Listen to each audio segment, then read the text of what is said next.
Non mais alors toi, t'as vraiment rien capté au dénombrement. J'ai eu toutes sortes de questions, est-ce qu'on pouvait pas comprendre ça comme ceci? Est-ce qu'il fallait pas faire cela? Alors on va répondre à toutes ces questions, je défonce vos darons une à une sur l'exercice 3 qui est tombé en centre étranger jour 2. Bon ok, on se calme, on n'a rien contre les darons, on s'aime, on est là pour s'aider. Et bien sûr absolument rien contre le ou les commentaires que je vais montrer, c'est vraiment pour vous expliquer. J'espère que t'as compris que c'était juste de l'humour.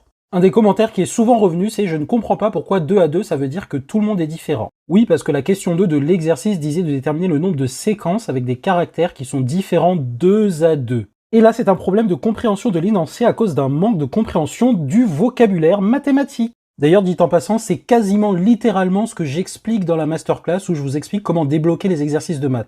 Comprendre l'énoncé et la mission, tu apprends à décoder ce qu'on te demande vraiment, plus de flou, plus de hors-sujet. Et pour ceux qui n'avaient pas capté, c'était une vanne, elle n'est pas à 1005, elle est tout simplement à ce prix-là et j'augmente le prix dès demain.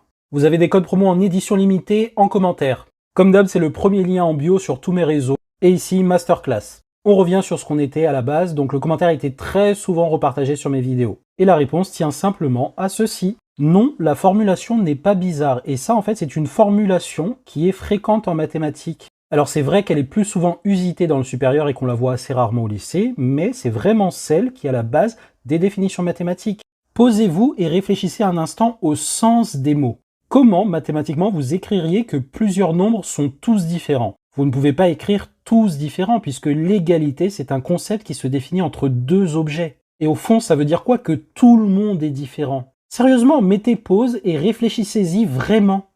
Tous différents, c'est exactement équivalent à dire qu'ils sont différents 2 à 2. Autrement dit, si vous avez deux places quelconques parmi les quatre, par exemple celle-ci et celle-ci, les lettres sont différentes. Ou celle-ci et celle-ci, les lettres sont différentes. Mais beaucoup d'entre vous avaient compris que celle-ci et celle-ci sont différentes, celle-ci et celle-ci sont différentes, mais celle-ci pas nécessairement différente de celle-ci. Ça ne peut pas coller. Les maths, c'est pas ambigu. Les mots ont un sens. La compréhension que vous aviez, c'est un cas spécifique qui aurait été précisé si on avait dit 2 à 2 distincts successivement. Mais sérieusement, posez-vous la question, quelle raison on avait de supposer que les deux qui se suivent sont distincts? Et pourquoi pas 1 sur 2? En se posant vraiment la question, c'était possible de voir que c'était trop spécifique comme situation pour que ce soit ça qu'on attend de vous dans l'énoncé. Donc voilà pour ça. Maintenant, je réponds aux différentes remarques pour les autres résultats que vous avez trouvés pour les différentes questions de cette partie.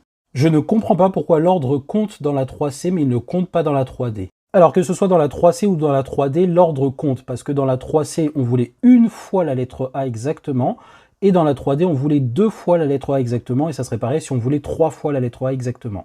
L'ordre compte puisque je dois placer mon A, et j'ai une façon de le faire sur un choix de 4, et vous notez que c'est donc bien un coefficient